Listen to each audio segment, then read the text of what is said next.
What if betrayal cast Issei into a mysterious portal, only for him to return beyond dragons themselves?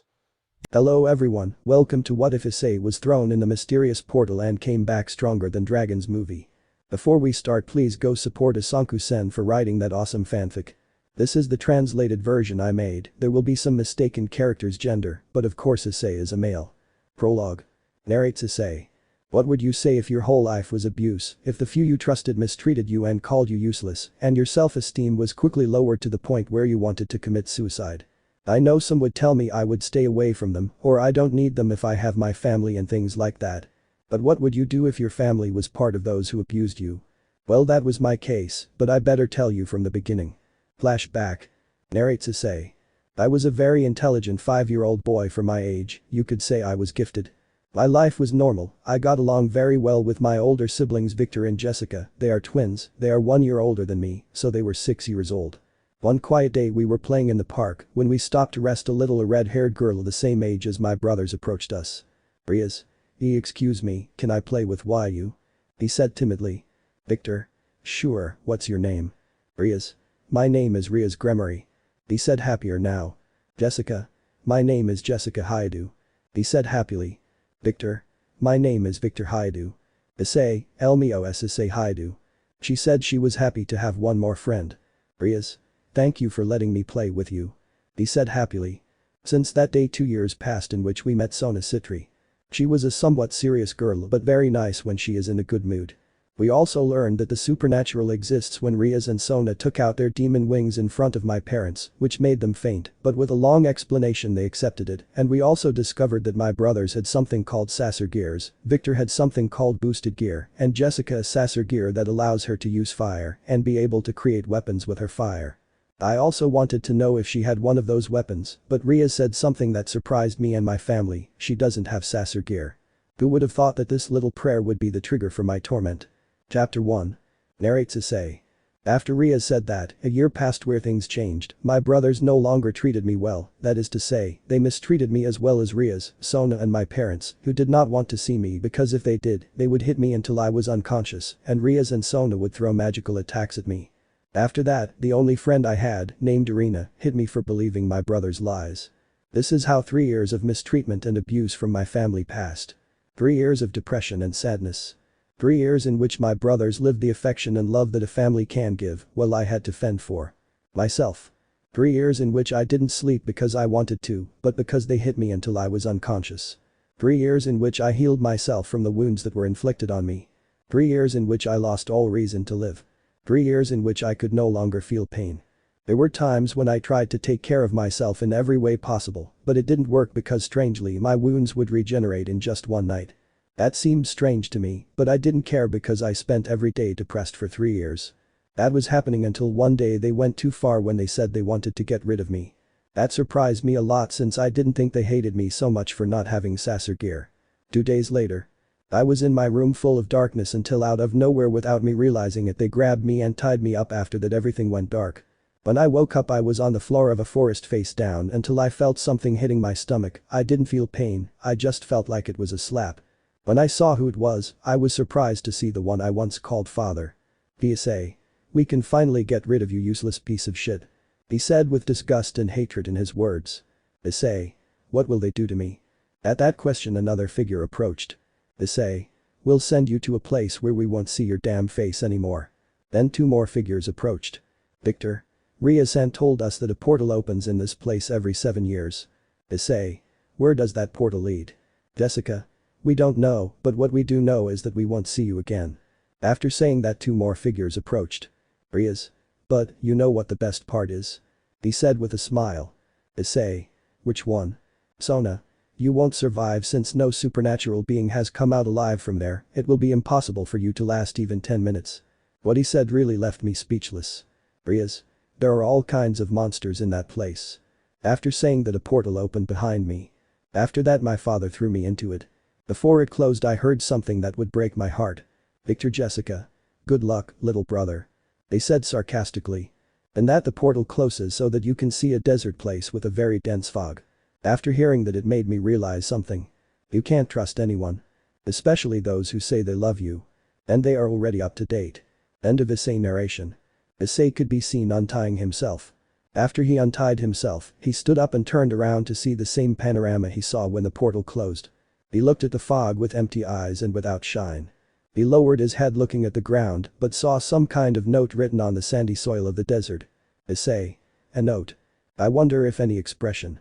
Issei. I shouldn't be the first to enter this place. He said to get on his knees and start reading the note. Hello, you're probably wondering why there's a note. Well, it's so you can save yourself since I was close to leaving this place, but that damn monster prevented me from entering the portal and I couldn't get out. I'm old now so I have to hide. I can't say more because that bastard will find you sooner or later, so follow the line next to this note. It will take you to a cave where you'll find a leaf that will help you. Just one more thing. I hope you survive. After Issei read the note, he saw the line that would lead him to the cave. Without saying anything, he followed the line marked in the sand. Chapter 2. You could see Issei walking along the line that seemed to have no end. Issei. How can I get out of here? He wondered without any expression. But he remembered what his brother told him. Flashback. Victor. Rias told us that a portal opens in this place every 7 years. Then flashback. Issei. Thanks for the dastardly information. After that he walked for 7 hours until he reached the end of the line in a cave which he entered and then fell unconscious. Time skip. Issei was waking up wishing that everything was a dream, but when he opened his eyes, he realized that it was not. Then he gets up and walks through the cave. Issei. Where is that leaf? At that Issei looks to one side and sees a cloth bag. Issei. It must be from whoever was here before. He said, then approached and opened the bag and saw a sheet of paper. Issei. This must be it. He said and then read the note. If you're reading this, it's because I couldn't find you. Well, I can't tell you my name, but I'll tell you this, if you want to get out here you have to get very strong to defeat them. Surely you're wondering who. Well, I'll tell you who it is. It's a dimension where many monsters live. I couldn't defeat them, I could only evade them to move on to the next one. That's the first thing. The second is that since there are monsters, there's also vegetation. The monsters won't eat you, but they will have intentions of killing you. Crossing the cave, there are some fruits that grow every 2 weeks, and 2 kilometers from here there is a lake where you can stay hydrated. The third thing is to leave a sword and another blade with a training plan inside the bag. I hope you can get out of here. You are not the first to enter this place, nor will you be the last, but I hope you are the first to get out of here alive. Good luck, and one more thing. Just go with your instincts. End of reading. After reading the note, he opened the bag further to find a rather small sword. Issei. It will be very useful to me. He said and then found another sheet. Issei. It must be the training plans. He said to read the sheet. 1. 200 push-ups. 2. 200 sit-ups. 3. 200 squats. 4. Meditate to strengthen the mind. 5. Disconnect the mind from the body for greater agility and speed. And that's all. P.S. Once you're done, leave everything you left behind in case someone else comes in, but you can take the sword with you. Good luck in everything. End of reading. Issei. Well, there's no time to waste. He said to start his hard training. 7 years later. A chestnut tree is seen fighting a tentacled monster with a seal's head. Suddenly, Issei cuts off a tentacle. Issei. You're very slow. He said to rise and go at great speed and hit him in the snout, which made him retreat a few meters. Issei. Let's get this over with. He said without any expression to go towards the monster at a monster speed so that in a blink of an eye he appears behind the monster. Issei. I'm done. He said to unsheath his sword and leave while the monster split in half. Change of scene. You can see an Issei wearing a robe he had been wearing for 4 years. Issei. Little left. He said without any expression. Issei thinking. I hope they are dead. He said to leave the cave. Issei. I'll defeat you and get out of here. He said to walk back to where it all began, following the line that led him to incredible power. Issei. Meditating a lot helped me a lot. Now I can fly without needing wings and I can launch bursts of energy. But I still don't understand how I can disconnect my mind from my body. He wondered, looking at the dense fog with his empty, dull eyes. Issei. Although I already have an idea. He said, but he heard something approaching. Issei. He's here already. He said to turn around and see a monster not as big as the others, but it looked very strong. Issei. It's time to end this. He said to grab his sword and throw himself at the monster. Chapter 3. Back home. Issei launched himself at the monster, which did the same, and the monster then gave him a barrage of blows, which Issei blocked with some difficulty. Issei thinking. He's stronger than I thought. At that moment the monster tries to hit him with a blow that Issei barely dodges and hits him in the ribs, then he spins around and kicks him in the face, sending him thousands of meters away. At that Issei rises to the sky and launches a shower of energy blasts at the monster that received the attack full on. Issei. It's the first time I've done that kind of attacks, I think I got a little excited. He said without any expression. Issei. It's time to end this. He said so that at great speed he will try to hit him, but the monster stops the blow with a hand piercing the arm that he was holding with one of his claws, but not even a moan of pain was heard. Instead the monster received a kick to the side of his head that made him release Issei's arm and retreat a few meters. Issei. I have to make time for my arm to heal.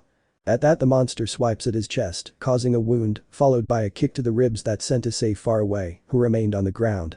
Issei. Even though I don't feel pain, my body is failing me. He said, getting up with difficulty as his wounds healed. Issei.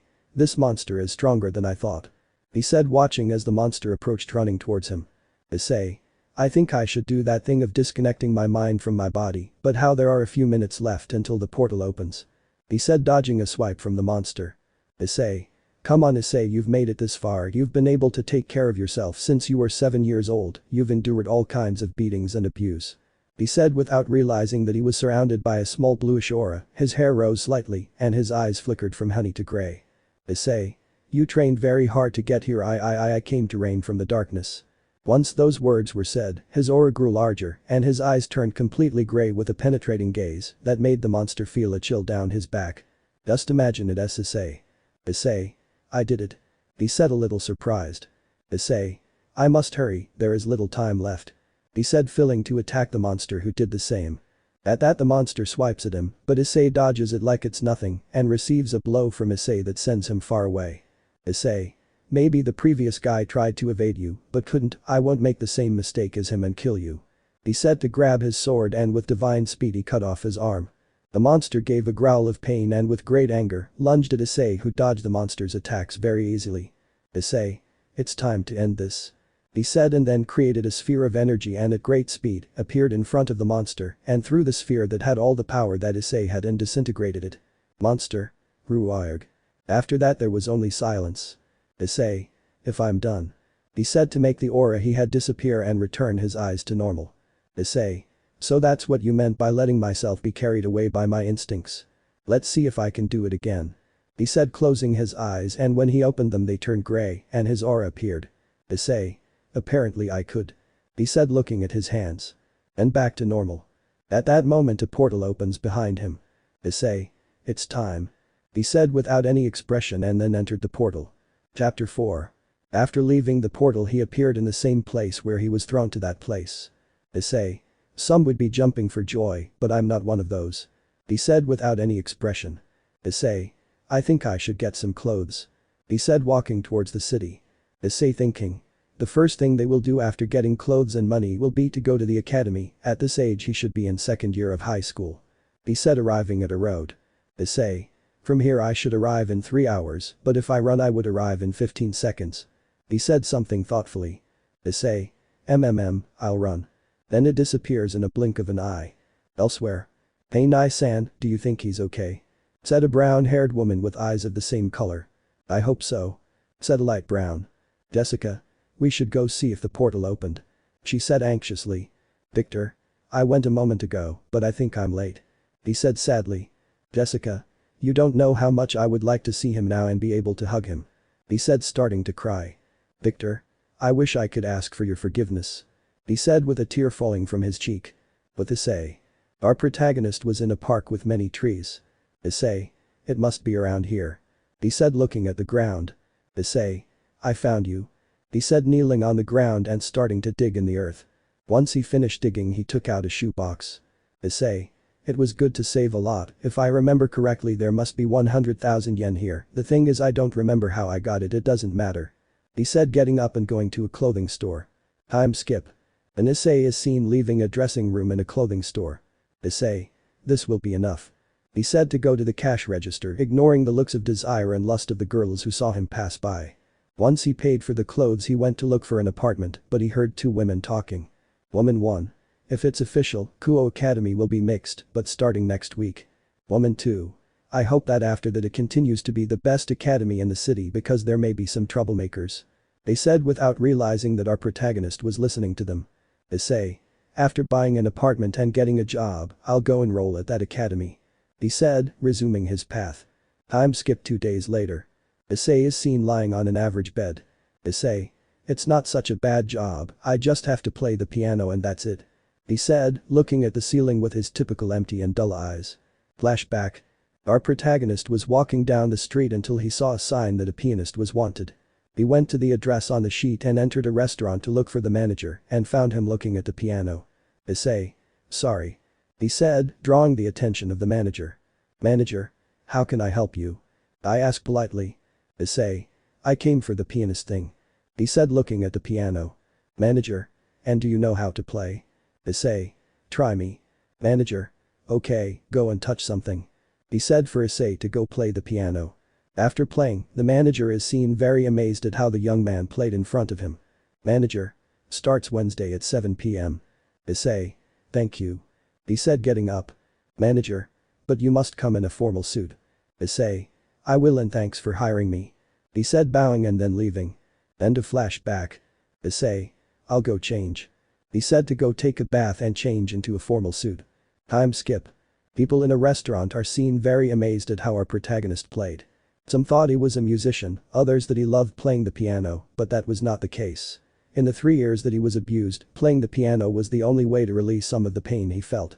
Chapter 5. Time skip. An Issei wearing the Kuo Academy uniform is seen lying under a tree. Issei. How annoying it is to deal with people who look at me in a way I don't understand. He said, watching as the girls passing by blushed when they looked at him. Issei thinking. I have a feeling that something is going to happen, besides that blonde girl kept looking at me, it's weird, I felt a demonic power in her and she seemed to be innocent, well then I'll investigate a little about it. After that, a week passed where Issei discovered that there were demons in the academy, but he didn't like who they were, but he didn't take it seriously. He also discovered that a fallen angel stole some holy swords and that he himself plans to start a war by killing Rias and Sona. At first he planned to let him kill them, but he analyzed the situation better and decided to go kill that fallen angel. 2 days later. Issei was lying in his bed until he felt the power of demons and one superior to them and decided to go. Kuo Academy. A Redeed can be seen throwing power of destruction at a tall guy with 5 pairs of wings who dodged or deflected them with ease. Rias. Damn, I swear we'll kill you. He said, angrily looking back at Asia, seeing almost all of his servants badly injured, the only ones who were barely standing were Jessica, Victor and Asia. Bicabial. Hahaha, admitted, you're already finished. None of you have made me sweat and you say you'll kill me? Hahaha, you sure make me laugh, girl. He said mockingly, making the Gremory angry. Rias. Shut up. He shouted with tired anger, a sphere of power of destruction. Bicabial. I'll give it back to you. He said to strike and return the power of destruction. Rias. But Ko. It didn't finish because the attack hit him along with his other pieces. Bicabial. Okay, it's time for the war to begin. He shouted to make a gigantic spear of light. The Gremory group closed their eyes waiting for their death, but they heard a voice. Issei. Hey you. He said, drawing everyone's attention, leaving Rias, Jessica and Victor shocked. Bicabial. It seems like a human is trying to become a hero. Issei. I think it's time for you to fight me. He said without any expression. Bicabial. If that's what you want. He said and then made a spear of light. Bicabial. Die. Rias, Jessica, Victor. Issei escapes.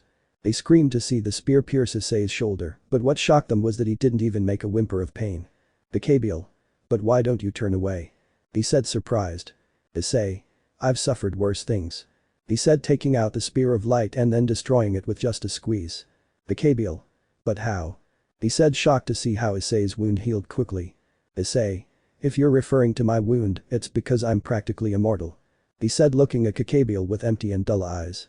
But the Gremory. You were in shock seeing the person you thought was dead. Rias. Yes. He said with tears in his eyes. Jessica, Victor. Oni-chan, Nai-san. They said with tears. The others were confused and even more so when they heard the twins call him brother, but they didn't say anything. With Issei. Bicabial. It doesn't matter that you have healed from my attack, that doesn't mean you can defeat me. He said with great arrogance. Issei. That arrogance of yours is going to cost you dearly.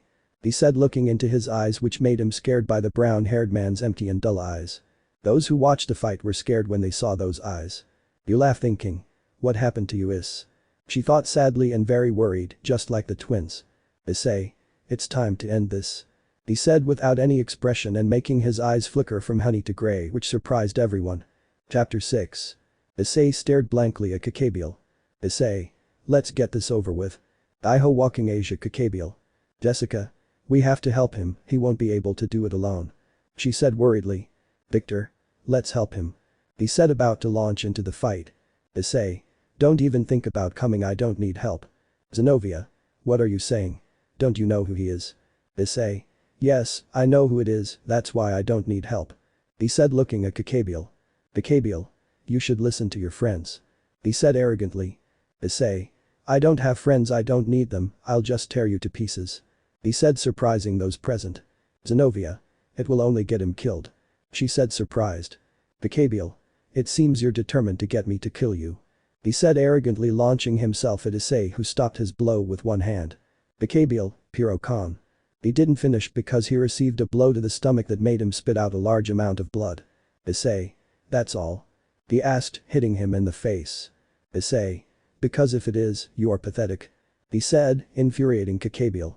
Kakabiel, humano insolente. He shouted angrily, giving a blow that Issei stopped, receiving a blow to the face, followed by a kick to the ribs breaking them, causing a cry of pain to be heard. Kakabiel, Aya. Issei. Shut up already. He said, hitting Kakabiel's jaw, lifting him to the sky.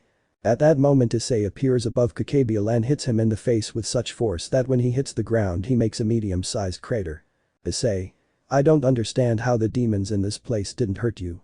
He said, seeing the aforementioned, which scared them a little. Kakabiel. How did a mere human get so much power? He asked, making the others pay attention to the answer. Issei. When a human fights for his survival he manages to do things that a normal one wouldn't do, and I also broke my limiter. He said, surprising those present. Issei. Besides, I didn't think they were so weak in this world. Kakabiel, este mundo. He asked, confused. Issei. I didn't tell you, well, I'm the first to leave alive from the place they call the perdition. He said, shocking those present and saddening the twins and the Gremory heiress. Kakabiel shocked. That's a lie, no supernatural being has been able to get out of that place. Scream hardened by the chestnut's lie. Issei. That's the problem, no supernatural being could get out of there because they trusted their power and that cost them their lives. He said, leaving those who did not know Issei in shock. Issei. Also, if a normal human like me makes a lot of effort and sets his mind to it, he can surpass supernatural beings. He said calmly. Kakabiel. No matter how much power you have, you won't even be able to withstand the next attack. He said, rising into the sky and creating a gigantic spear of light. Rias. That spear of light has the power to destroy the city. He said, starting to give up. Jessica. It can't be. She said, shocked. Victor. Issei, run away from here. Desperate cry. Kakabiel, Muarian. I shouted, launching the Asia Issei attack, which without them realizing it activated the same state that he achieved in the other dimension. Just when everyone thought all was lost, a flash of light blinded them all. When the light disappeared, everyone was in shock. Issei with a voice from beyond the grave. Kakabiel, you are someone interesting, however. In that we see Issei with a bluish aura and with his hair raised slightly. Issei. That arrogance you have, it has become your weak point. At that Issei breaks the spear of light by squeezing it. Kakabiel. How is this possible? I scream euphorically and in shock, just like everyone else present. At that Issei puts his hands on the side of his waist. Issei. Kaya mii. At that moment a shining sphere appears between his hands. Issei. Ha mii. The sphere becomes brighter. Issei. Hi Aya. He screamed, releasing a torrent of enormous energy that, upon touching Kakabiel's body, caused it to disintegrate instantly. After that there was a deathly silence. At that Issei turns to see the Gremory entourage who, upon realizing that he was looking at them, became scared. Issei. This is over. He said, returning to his normal state. At that point the barrier that the academy had breaks, revealing the white dragon's armor. Once he hit the ground he looked for someone. Where is Kakabiel? He asked, looking for him with his eyes. Issei. I destroyed it. He said without any expression. I didn't count on that, well, then I'll take that priest. He said, lifting Freed like a sack of potatoes. Leave. Then Drake and Alvian have the same conversation from the anime, and he leaves. Issei, yo mi largo. He said, turning around and disappearing in a blink. Chapter 7. The next day. A certain expressionless brown-haired man is seen lying under a tree. Issei thinking. I hope they don't bother me after what happened yesterday. At that moment a certain blonde prince approaches him. Kiba. Excuse me, you're Issei, right? Issei. Damn, yes it's me. Kiba. Nice to meet you, my name is Yudo Kiba and Butchu wants to see you. Issei. Now what the hell do they want, okay? He said getting up from the grass and following Kiba. When they arrived they entered and there were the Citri and Gremory entourage. Rias. That's it. She screamed, throwing herself at him to hug him, but he dodged her, causing her to fall straight to the ground. Rias. Why did you do that? He asked sadly. Issei just looked at her with empty, dull eyes. Issei. I didn't come here for you to apologize, so just tell me what you want. He said with a cold tone that saddened those present. Victor. Brother. He didn't finish because Issei interrupted him. Issei. We are not brothers, we never were and we never will be. He said cold. Jessica. Oni-chan, let us explain. He said with tearful eyes. Issei. I don't need explanations from anyone, much less from you. He said cold. Sona. Issei-kun. He said sadly. Issei. What do you want, Sona? He said cold.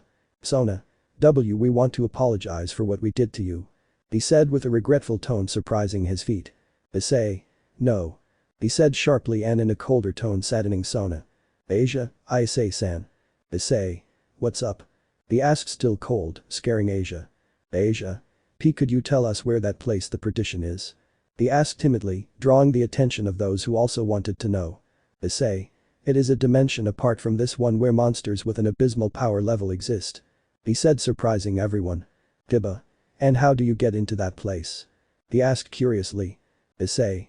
There is a portal that opens every 7 years in a specific part of the forest next to the road. He said calmly. Saji. And how long have you been out? I asked curiously. Issei. 3 weeks ago. He said impressing everyone including Kaneko. The Keno. Then.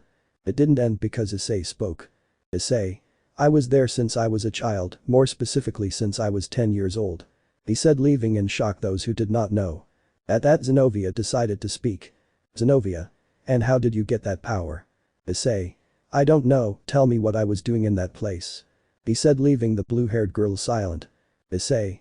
In that place nothing matters, only one's own survival matters. He said surprising everyone. Kaneko. And how did you get into that place? Issei. Ask them. He said looking at Rias, Sona and the twins. Issei. Okay, I'm leaving. He said heading towards the door. Rias. Issei-kun, before you go, can I ask you a favor? He said stopping Issei. Issei. What? Cold asked. Rias. Can you train my bishop? Issei, to her. He asked looking at Asia. Rias. No, to my other bishop. Issei. It will depend on how it is. He said still cold. Rias. Follow me. He said going to a room that had stamps. At that Rias undoes the seals and opens the door where the first thing you see is a coffin. At that the Redeed opens the coffin and really sees a girl inside it. Issei. Another girl. Rias. It's a boy. He said looking at the one inside the coffin. Rias. Gasper, you can leave now. He said with a smile. Gasper. No. The world is bad, if I go out they'll hurt me. He said, walking away from everyone. Saji. Don't be a crybaby. He said grabbing Gasper's arm, but he disappears and appears in a corner of the room. Gasper. No. I'm scared. He said scared, but he didn't realize that a certain chestnut tree was behind him. Issei. How slow. He said scaring Gasper and making him disappear again and appear in another corner. Rias. Akeno and I have to go to the underworld to see my brother, so I'll leave it to you. Issei. JMP, do what you want. He said turning around. Rias. Ah, okay, bye. He said sadly and closing the door leaving Issei and Gasper alone. Gasper got scared when he saw Issei. Gasper. Don't hurt me. He said scared. Issei. Since when did it start? He asked, confusing Gasper. Gasper. What do you mean? He asked confusedly. Issei. Since when did the rejection start? Gasper. Well. He tells her that he was rejected by everyone and why he is afraid of the world. Issei, I see. He said sitting next to Gasper. Issei. In that aspect we are a little similar. Gasper. What do you mean? Issei. What happened is that. He tells her what happened since he met Rias and what he did in the partition. Chapter 8. When Issei finished telling Gasper, he was shocked by what Issei had to go through. Gasper. I didn't know, being afraid of the world for so long, when there are people who actually suffer worse things. He said surprised. Gasper. I don't want to be alone but I also don't want to be hurt and so I can't fight the world. He said sadly. Issei. Sometimes it's good to be alone. He said calmly. Gasper. Why? I asked curiously. Issei. So no one hurts you. He said looking at him. Issei. Sometimes it's also good to have friends besides, one day you'll have to go out, for whatever reason you'll have to go out. He said seriously. Asper. And why don't you want to have friends? He asked curiously. Issei. I learned to grow up in loneliness, and that can't be remedied, but in your case, yes. He said more seriously. Asper. How? Issei. I'm going to train you and take away your fear, because if you want to fight the world you don't have to be afraid. Asper. Would you really do that? He asked surprised and happy. Issei. Yes, so be prepared because training won't be easy at all. Asper. Yes. He said happily. Issei. Okay, your training will start tomorrow after school. He said with a very, very tiny smile that did not go unnoticed, which surprised Gasper but made him happy to be the first to make Issei smile. The next day. Issei is seen walking towards the academy. Issei. If I remember correctly, today is the day when parents go to visit their children. I hope those old people don't bother me. I thought as I entered the academy seeing how the other students were with their parents. At that moment, a certain blonde man approaches him. Hiba, hello Issei-kun. He said in a friendly tone. Issei. Hello. He said in a dry manner. Hiba. What are you thinking about? Issei. In nothing. He said looking at him. Hiba. And your parents will come? Issei. I don't have parents. He said in a cold tone. At that moment, the bell is heard indicating that classes have begun. Hiba. Okay, see you. Saying goodbye. Issei. Aja. He said to go to his living room. Hiba. I wonder what you would be like if you hadn't entered that place. He thought and then went to his living room. After that the classes were like in the anime, only instead of Issei doing Rias naked he did one of the monsters, the last one he fought to be exact. Time skip. Issei is seen walking until he saw a horde of students going to the gym. Issei out of curiosity decided to go. When he arrived he saw a girl with a magical girl costume and the students taking pictures. Until Saji chases them away. At that, Issei approaches. Issei. What happened here? Saji. Those guys are annoying. He said annoyed. Issei. Well, I'm leaving. He said to turn around, but a certain girl stops him. Excuse me, are you Issei? I asked curiously. Issei. Yes, it's me. He said expressionlessly. Seraphil. Great, my name is Seraphil Citri, Sona told me a lot about you. He said with his childish attitude. Issei. What did he say to you? Seraphil. He told me that you were his childhood friend and disappeared. Then Sona arrives. Sona. Sama, I already told you not to come in that suit. She said annoyed until she saw Issei and got nervous. Sona. Hello, Issei-kun. She said nervously. Issei just looked away without paying attention to her. Seraphil. Sona-chan, what's wrong? You should be happy, your friend is here after he disappeared out of nowhere. He said happily. Issei. Do you want me to tell you how I disappeared? He asked, tensing Sona. Before he could say anything, a sweet voice was heard. Asia. Sorry, Issei-san. She said shyly. Issei. What? Asia. Her parents are coming here. She said nervously. Issei. Thanks for letting me know. He said he was about to leave, but he heard a voice he never wanted to hear again. Issei, hi-ho. He asked with tears. Issei stopped walking and looked back. Issei. What do you want? Cold asked which saddened his mother. Issei. Son, wouldn't you like to go to our house for dinner? I asked nervously. Issei. No. He said in a colder tone. Jessica. Please, just a few minutes. She said nervously. Issei. What not? He said turning around to leave. Victor. Brother, please accept. He said sadly. Issei without saying anything resumed his walk, but someone stopped him. Asia. Issei-san please accept the invitation, I also want to know you better. He said with pleading eyes. Issei, sighing. Fine, I'll go. He said annoyed, making Asia happy, and she hugged him. Asia. Thank you. He said, tightening his hug. Issei didn't respond, he just stared at her until Asia broke into a hug. Asia. Let's go. He said as he grabbed her hand. Issei. They get along well. He said watching them leave. Ice. This one was with Asia walking through the academy building. Until. Rias. Asia. She said running towards them, but when she saw Issei she got nervous. Rias. Hello, Issei-kun. She said nervously. Issei. Hello. He said sharply and coldly. Rias. What were you doing here? Asia. We were going to Victor-san and Jessica-san's house. He said with a smile. Rias. Can we go too? Asia. Of course. At that moment a red-haired man approaches. Zutokus. Daughter, who are your friends? He asked with a smile. Rias. She is Asia and he. He didn't finish because his father spoke. Zutokus. You must serve this man. He said looking at Issei.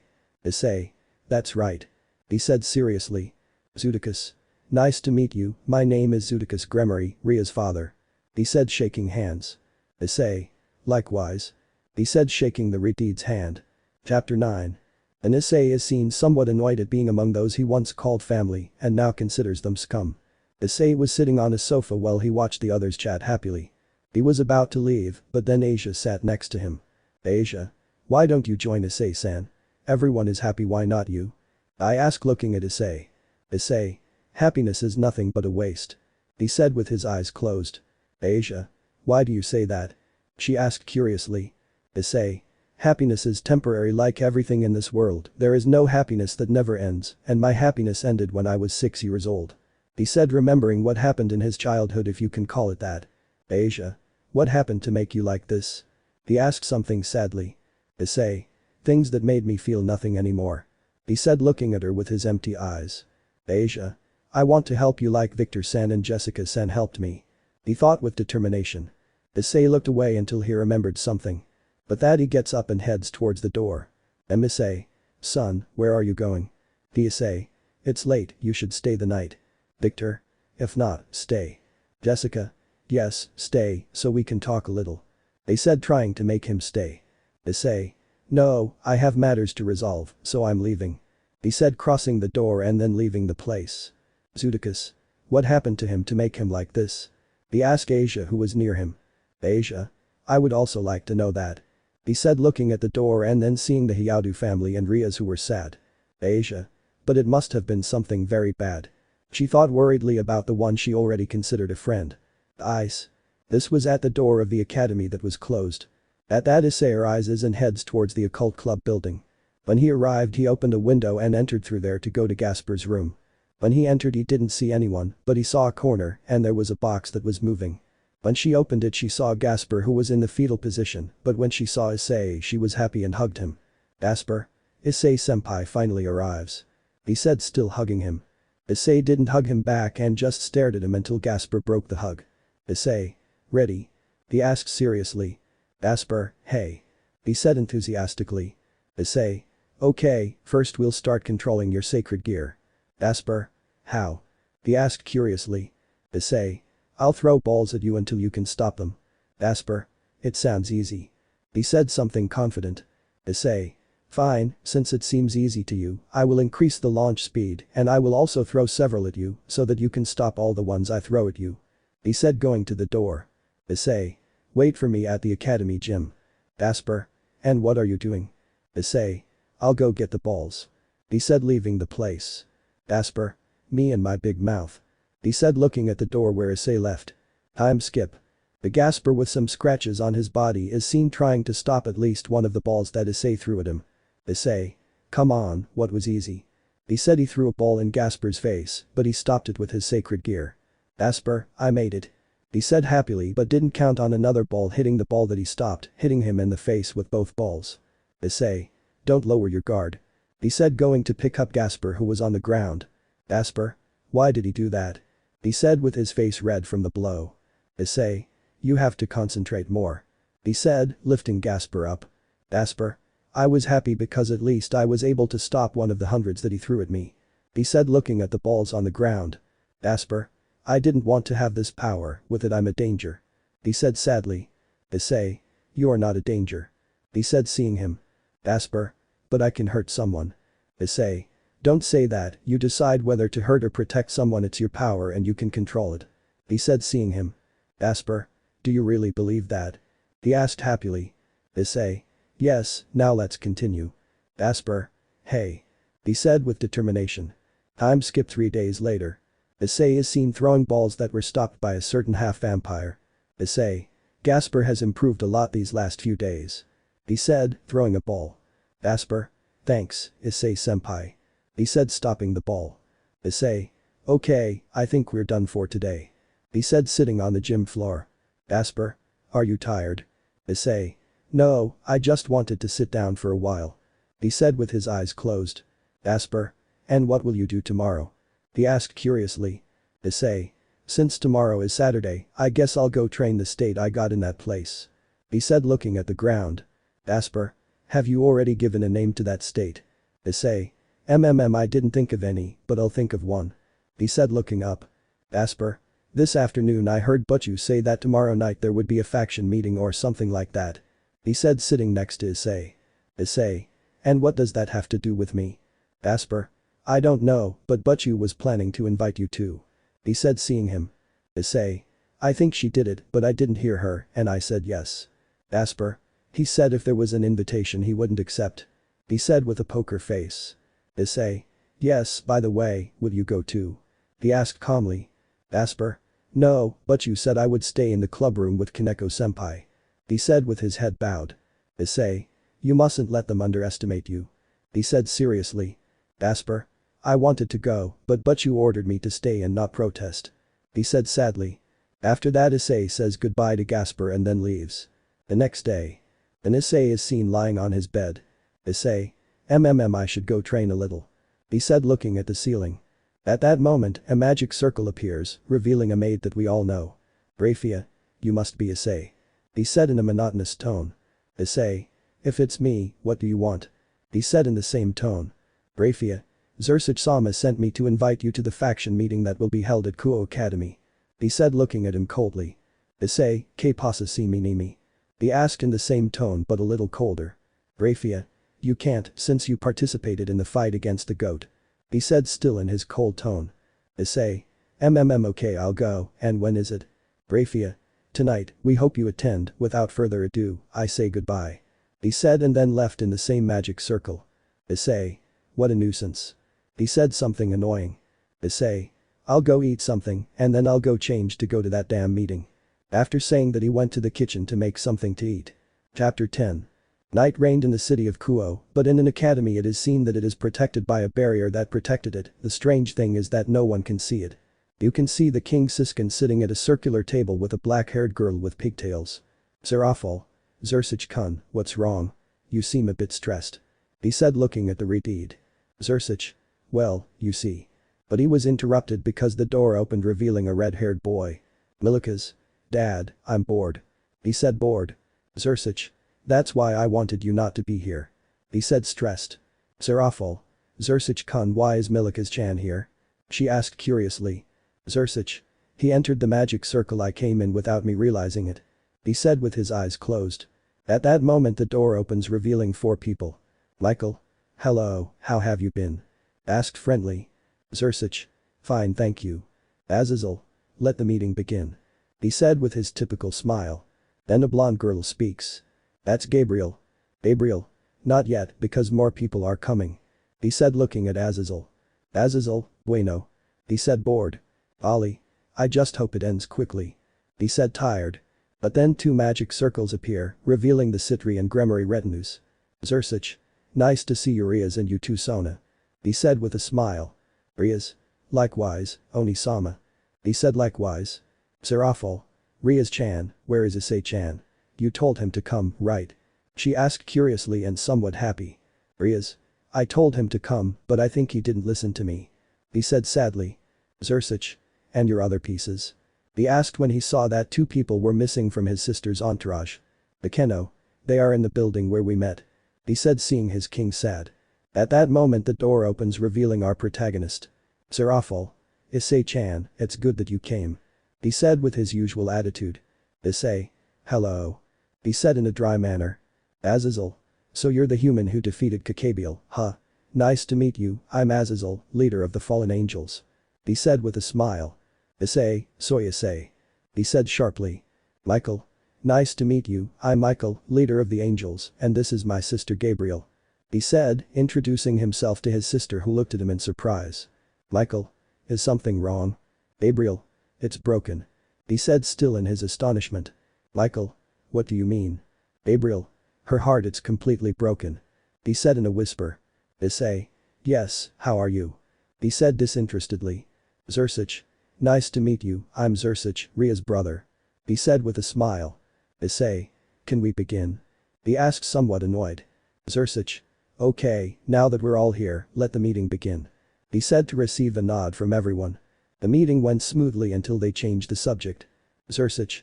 Now that the peace issue is resolved, Issei, could you tell us how you got the power to defeat a goat? He asked, making the others pay attention. Issei. Sighing, surely you know the place they call the perdition. He said seriously. Zersic. It's the place where no one could leave, but what does it have to do with this? He said, asked curiously. Issei. It has a lot to do with it since I entered and left there alive and with the power I have now. He said, shocking everyone except those who already knew. Zersic. That's impossible, no supernatural being has been able to get out of there, much less alive. He said in shock. Issei. But I'm not a supernatural being, although I'm not normal either. Michael. How is that possible? He asked, coming out of shock. Issei. It's easy, no supernatural being could get out because they trusted their power and died at first. He said, surprising everyone. Seraphil. We didn't know that. She said, surprised. Azazel. But how is it that a human was able to get out? He asked, still surprised. Issei. Because humans have no power when they enter, so they don't trust themselves, but they can develop one for their survival, and the monsters there are too strong. He said seriously. Michael. We understand that you have powers, but what we don't understand is that you are that powerful. He said seriously. Issei. Maybe humans aren't born with powers like supernatural beings, but some are born with unlimited potential, which makes us so strong. Azazel. You say that all humans can be like you? Issei. Not everyone, only those who have the will and are determined to do it. He said, looking at the window. Issei. But I don't see why everyone can't be like me. He said seriously. Michael. And how long were you there? I asked with doubt. Issei. As everyone here should know, the portal opens every 7 years, and I left less than a month ago. He said it to surprise everyone, except those who already knew. Zersic. And you were always this cold with everyone? He asked curiously. Issei. No, only since I was 10 years old, when I discovered that if one wants to live in peace, one has to take care of oneself like I did. He said seriously. Michael. Have you been alone since you were 10? He asked, believing it was obvious. Issei. No, I've been alone since I was 6 years old. Gabriel. And where were your parents? She asked, already worried. Issei. Enjoying his quiet life with my brothers while I endured his abuse, blows while they took away the sensitivity in my nerves, making me no longer feel any pain. Gabriel. Even though it is like that, I can feel that he has a good heart that is completely broken. He thought sadly. At that moment, an explosion is heard outside the building. Zersic. What happened? I asked, going to look out the window and seeing that circles appeared from which magicians came out. Azazel. Come in, we have visitors. He said with his typical attitude. But time stops there, paralyzing Rias and Sona along with their teams, with the exception of Victor. Michael. And now what? Azazel.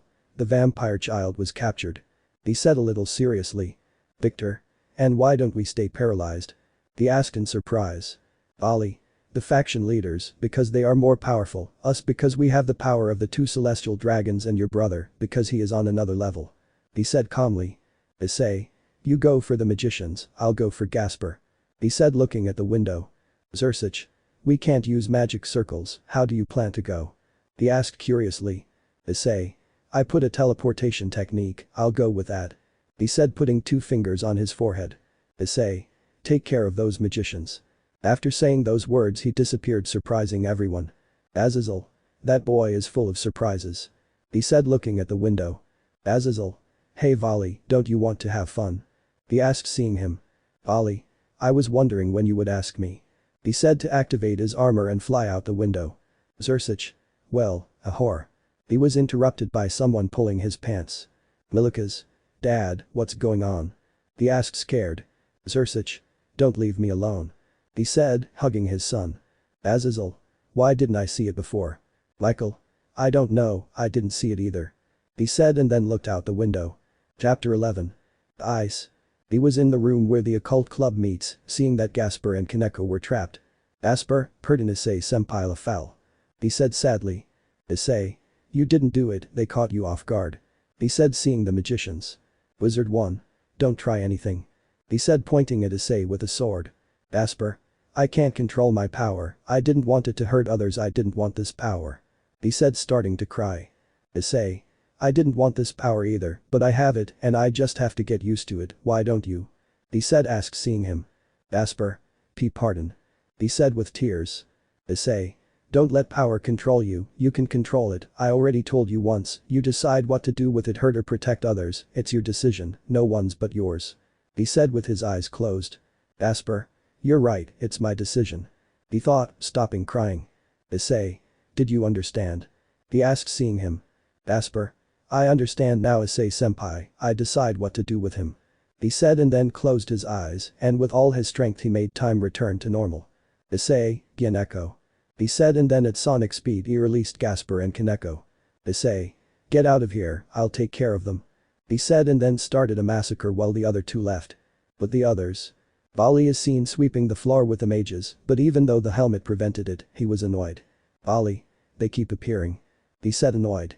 Then he saw a magic circle from which the magicians came out. Bali. If I destroy that, no more will come out. He said and then began to divide the powers of the magicians and then approached the magic circle. Bali. This is over. He said to release a torrent of power that had the power that Bali divided from the magicians. He then destroyed the magic circle. Bali. Finally. He said and then saw a magic circle from which a brunette woman with glasses came out. Kateria. Hello, fake hands. He said seeing Zersich already Serafal. Zersich. Kateria, why did you do this? He asked seriously. Kateria. To get back what belongs to me. Serafal, Kateria-chan, porn. He said sadly. Kateria. Shut up. I should be in your place. You stole my title of Leviathan. He shouted in anger. Azazel. Like a Leviathan. He said seeing her calling the attention of the aforementioned. Kateria. Oh, but he is the Raven leader of the fallen angels and he also accompanies you among the angels. He said looking at Azazel and then at Michael. Azazel. It seems I have to teach you good manners. He said, taking out his wings. Azazel. This is the opportunity to test my artificial sacred gear. He said and then made a golden armor appear. Azazel. Let it seem to you, I created it myself. He said making a spear of light appear. Kateria. I'm surprised this crow has any brains, but you still won't beat me. He said, filling up to attack Azazel. Elsewhere. Issei is seen in the middle of unrecognizable bodies. Issei. How pathetic. He said coming out through a window. Issei. Okay, now all that's left is. He didn't finish because he heard an explosion. Issei. It seems that Azazel has already entered into the matter, I will go see what is happening. He said going towards the others. When he arrived he saw Azazel fighting with Kateria. But then Kateria sees him and stops dead in her tracks. Category, are you? He said looking at Issei something that confused everyone. Zersich. Do you know each other? He asked curiously. Kateria. Yes, a few days ago we tried to recruit him to join us in the Cows Brigade, but he didn't accept even though we offered him power. He didn't want to. He said surprising everyone. Serafal. Is that true Issei-chan? He asked, seeing the aforementioned. Issei. It's true, they didn't even let me sleep because of that silly proposal. He said closing his eyes. Kateria. It's a shame, we would have had fun together, but unfortunately I'll have to kill you. He said about to attack Issei, but someone got in the way. Azazel. I am your opponent. He said going to attack the brunette. From here I will skip until when they kill Kateria. Azazel. Now it's over. He said, clutching the wound where his arm once was. But then he gets hit by a white armor. Azazel. Are you betraying us, Bali? He said on the ground. Bali. This side is better and more fun. He said seeing everyone who was surprised. Bali. Now what I want is to fight my rival. He said to direct his gaze towards Victor. Victor. What? That was the only thing he said. Bali, seeing that I was not going to accept, came up with something. Bali. If you don't do it, I'll kill your parents and your sister. At that statement Victor got angry and took out the boosted gear. Victor. You dare to touch a hair on their head, I'll kill you. He shouted furiously. Bali. Then come and show me how much power you have. He said already in a fighting stance. Victor. Good, balance breaker. He shouted to take off his armor and go attack Vali who did the same. Everyone was attentive to the fight. The Gremory and Citri groups were worried, the faction leaders were surprised by the pair, but then everyone turned to look at Issei and were surprised to see him as if nothing had happened. And that Rias is going to talk to him. Rias, Issei. She said nervously. Issei. What do you want? He said watching the fight. Rias. Why didn't you react when he said they were going to kill your parents? She asked still nervous. Issei. I don't care if they kill them, in fact, you would do me a favor. He said coldly. Rias. How dare you talk like that about your own parents? She asked angrily and worriedly. Issei. He didn't answer the question, which made Rias even angrier. But then a crash is heard. Everyone, looking closely, could see Victor with his armor destroyed and almost unconscious. Jessica, Victor.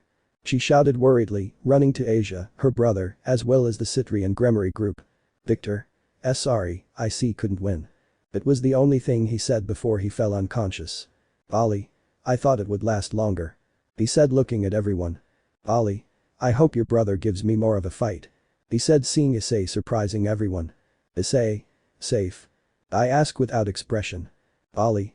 I want you to prove that you are stronger than your brother. After saying that he went to attack Issei. He then tries to hit him, but Issei stops him with one hand. Ollie. You have good reflexes. He said to separate. Issei. It's my turn. He said to launch himself at volley and hit him in the stomach which made him spit blood. Issei. This is the least I can do. Ollie. Me too.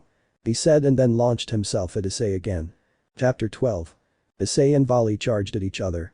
At that volley launches a shower of blows that Issei dodges with ease. Ollie. Do you only know how to equip? Give me your best shot. He asked angrily. Issei. I would give it to you but.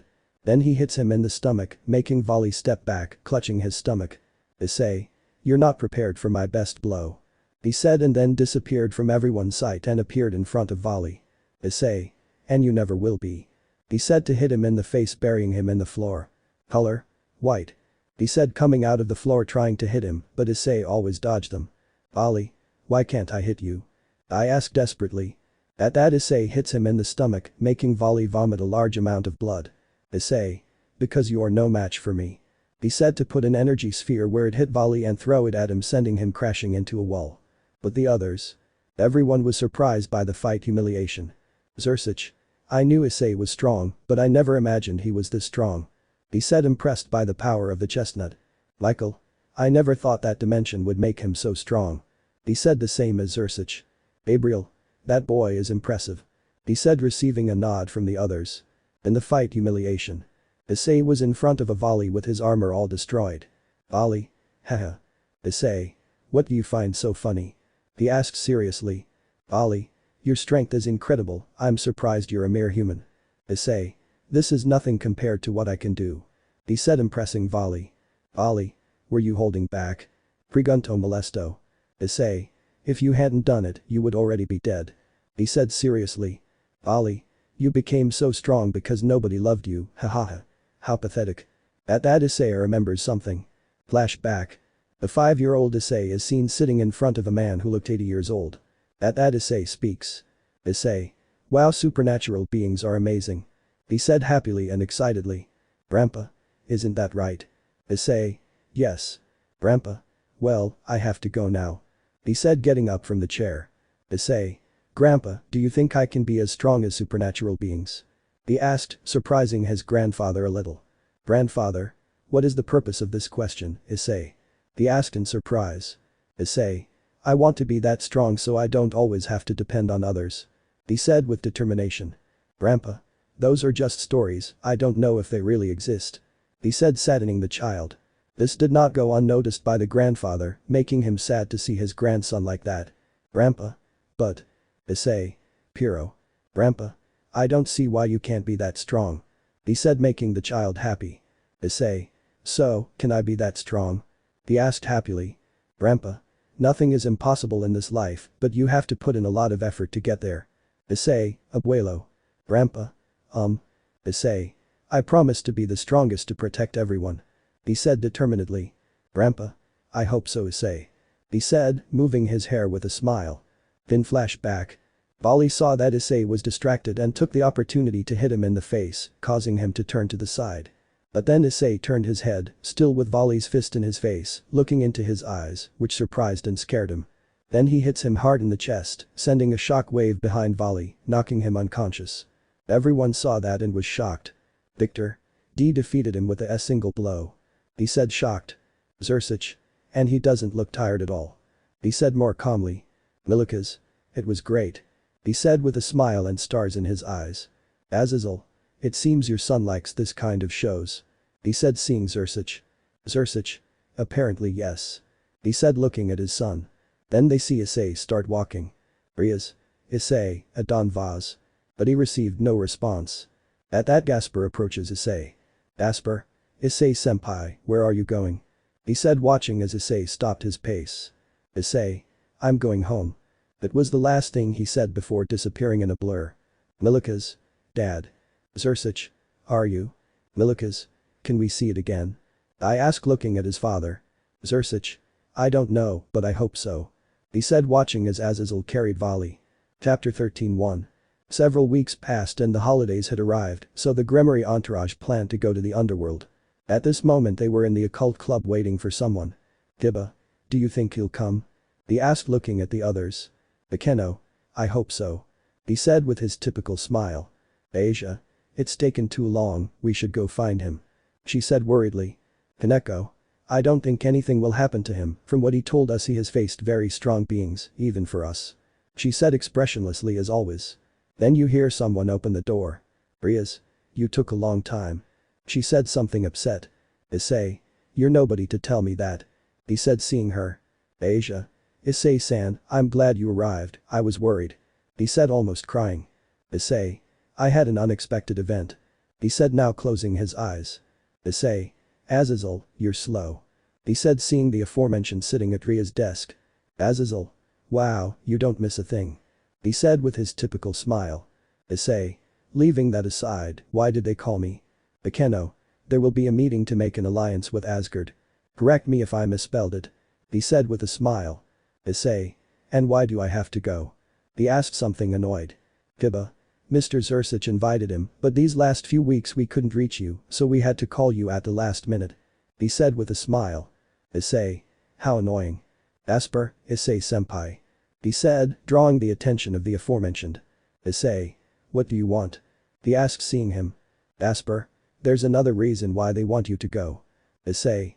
And what is it? Asper. I heard that Butchu's parents want to meet him. He said, tensing Rias. Issei. I see. He said with a long sigh. Azazel. If you're done talking, we have to go. He said getting up from the chair. From here it happens the same as the original story until they are in front of the Gremory mansion. Issei. It's quite big. He thought as he walked towards the mansion. At that the doors opened being received by many butlers and maids who bowed. As they walked Issei saw how the maids blushed at the sight of him. At that moment a red-haired boy runs towards the group. Milikas. Hello. He said going to hug Rias. Rias. Hello Milikas. He said returning the hug. At that moment Milikas looks at Issei. Milikas. Hello, Issei-nai. He said excitedly and went to hug him. Issei just stared at him. Issei. Issei-nai. He asked himself. Everyone was surprised at how Milikas called Issei. That's where Grafiya is coming. Grafiya. Milikas admires him very much, young Issei. He said watching as his son hugged the aforementioned. Issei. Why? He asked confused. Grafiya. Ever since she saw you fight at the faction meeting, she hasn't stopped talking about you. He said seeing him. Issei. I see. He said looking at Milikas. Grafiya. Well, if you would be so kind as to follow me, the Gremory patriarchs are waiting for you. He said turning around and heading to a room followed by those present. When they arrived they saw a woman with brown hair and purple eyes very similar to Rias. At that Milikas runs towards her. Milikas. Look, there's Issei over there. He said pointing to the aforementioned. At that the woman approaches the group. Venelana. You must be Issei, it's a pleasure to meet you young man, I am Venelana Gremory, Ria's mother. He showed up seeing the chestnut tree. Issei. The pleasure is mine. He said bowing. Grafiya. Lord Gremory is waiting for you. He said, looking at those present. Venelana. Well, I hope you like the dinner in large quantities. He said going to the dining room. Everyone except Issei. Hi. Time skip. Everyone is seated at a very large table. Note. Zudikus had already arrived. End of note. Everyone was chatting animatedly until. Zudikus. Well, Issei, tell us something about yourself. He said seeing the aforementioned. Issei. What would you like to know? He asked curiously. Venelana. Well, Zersich told us that you came out of perdition. He said looking at Issei. Zudikus. True, tell us, how did you live in that place? He asked, making everyone pay attention. Issei.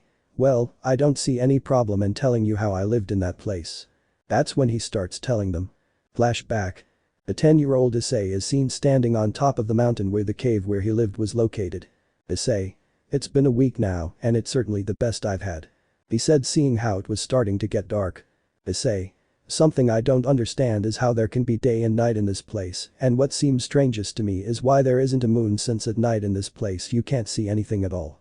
He said, starting to go down the mountain with some fear of falling. Once he reached the ground he entered the cave. Issei. The good thing is that there is coal to make a fire here. He said, grabbing several stones of coal and then going to get some stones to make the campfire. Time skip. An Issei is seen warming himself by his campfire. Issei. I knew watching those videos on the internet would be of some use to me. He said, seeing the fire. 1 year later. An 11-year-old Issei is seen meditating in the lotus position outside the cave. That's when he opens his eyes. Issei. Well, my range to detect presences increased, apart from that my strength and speed increased too much. He said, looking at the empty landscape. Issei. I don't know if it's me or if I'm just used to this, but this landscape seems beautiful to me. He said, getting up. Then he saw a very large rock heading towards him. Issei. Shit. He said, narrowly avoiding the rock. Issei. What was it? But I don't finish because I hear a great roar. And that we see a monster. Monster? Ruoirg. The monster roared. Issei. I thought it was time to test my new abilities. He said, putting himself in a fighting stance. At that the monster launches itself towards him, but Issei saw everything in slow motion, thus dodging the monster, causing the monster to crash into the mountain. Issei. I saw everything in slow motion. He said in amazement and saw how the monster stood up. Issei. Well, if my speed increased to that point, my strength should be the same. He said, looking at his hand. At that Issei launches himself at a speed that even surprised him and hit him in the stomach, causing the monster to vomit blood. Issei. I can't believe that in such a short time doing the training of the one who was here before me I became so strong. He thought, very amazed. But then the monster hits him, sending him flying a few meters. Issei. It didn't hurt as much as I thought it would. He said, dodging a swipe from the monster. Issei. It's time to end this. And that Issei at a monster speed gives the monster a shower of blows that left him very injured. Issei. Goodbye. He said, hitting him in the stomach, piercing it, bathing Issei in blood. Then Issei pulls out his arm, dropping the monster's corpse. Issei. What a way to start the morning. And that he sees what is left of his clothes. Issei. There's a lake near here, I'll go bathe there. Time skip. An Issei is seen submerged in the water of the lake. Issei. It doesn't make sense, how did I get so strong in such a short time? And that only took a year. He thought, looking at his hand. Issei. Although, maybe it's because I did 3 times what I should have done. He thought as he left the lake. Chapter 13-2. 2 years later. A 13-year-old Issei is seen in the middle of a horde of normal-sized monsters. At that the creatures launch themselves towards him. But Issei avoided everything without any difficulty. Then he started to counterattack, killing everyone who came close. This lasted for several hours until the now teenager was in the middle of thousands of bodies and bathed, literally, in blood. Issei. How annoying. He said, something annoyed because right after taking a bath those monsters came and made him dirty again. Issei. Well, what can I do, I'll go bathe again. He said, heading to the lake that was half a kilometer to the north. Issei. Only 4 years left to get out of here. He thought, taking a long sigh. Issei. Until that I need to become stronger, and when I get out, fulfill the promise I made to my grandfather. He thought with determination. Time skip. It was already night and Issei was in the cave doing push-ups next to his campfire. Issei. 298, 299, 300. Finished his exercises and sitting on a rock. Then he sees his sword on the ground and raises it. Issei. What does it have those holes for? He wondered, looking and analyzing his sword. Issei. And if I do this? After thinking that, he concentrated energy where the first hole was, which began to glow a yellowish hue. Issei. What is that? He asked, somewhat astonished. At that he felt something strange. Issei. But why am I being weaker? He said, starting to worry at the thought that he would have to try harder to regain the power he lost. But then he turns around and is surprised to see himself. Issei. What the hell? He said, surprised to see his clone watching him. Issei. Apparently this has the ability to create clones of whoever carries it, but by doing that the user's power is also divided, that's why I felt weaker. He said thoughtfully. At that point he stops concentrating energy on the sword, causing the clone to rejoin him and feeling stronger since the clone's power also returned to him. Issei. That will be very helpful to me.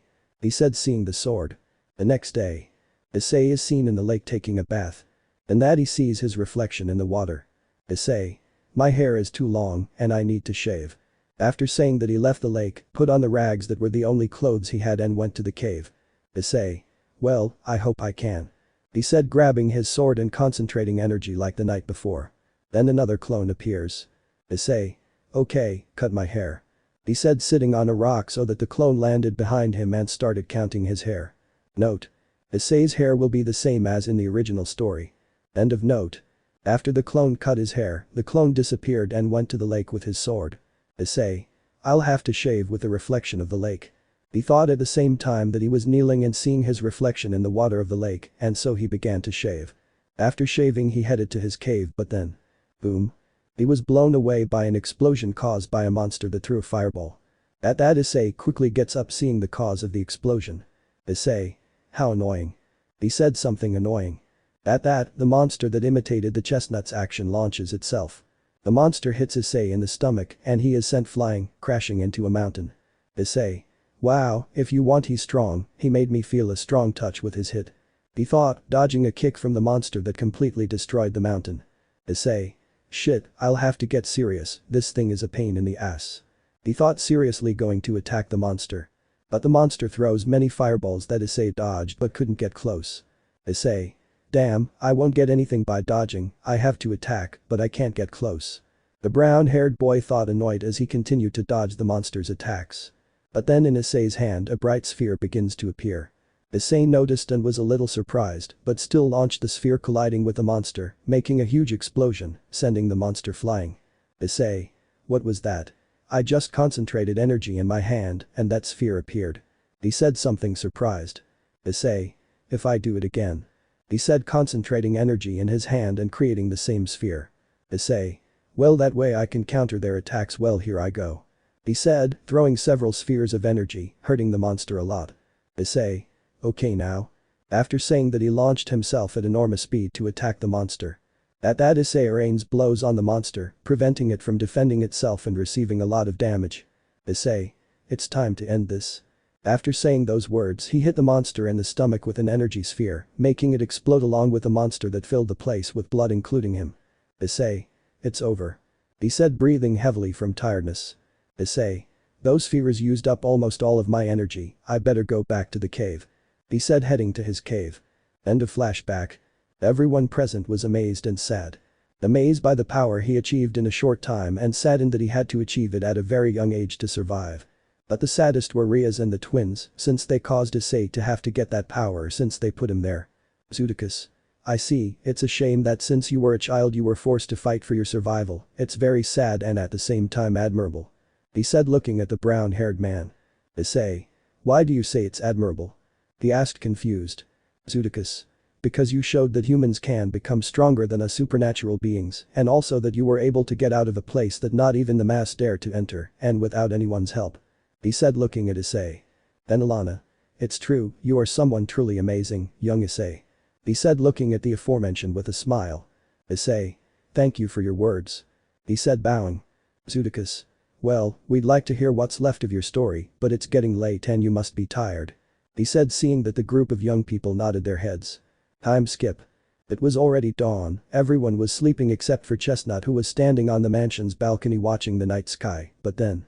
Issei. Get out of there now.